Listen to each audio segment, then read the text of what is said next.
रामायण रे गोटाए पुओ थिला राम जे बापा पाई 14 वर्ष वनवास जाइतिले तुमर गोटे एमती पुओ छे जहाँ पाई तो बापा जी सारा जीवन वनवास जाउछे नुआ रामायण नुआ कहानी तो तैयारी कर दलने दर्प ओ बापा पाटी चुप कर कहूचे अरे पाटी चुप हे गल भी ए मनटा चित्कार करी कहबो तोरी पड़ी पाठ पढ़ुआ पुआ मानंकु कहबो जो माने पाठ पढ़ी बाबू हे सकबा पड़े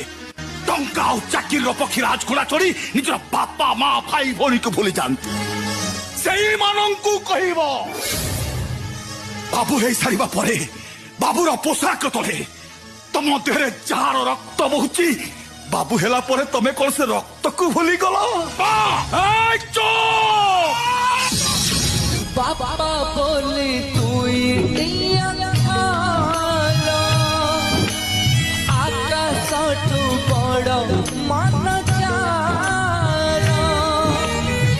दिन राति खरताते साहा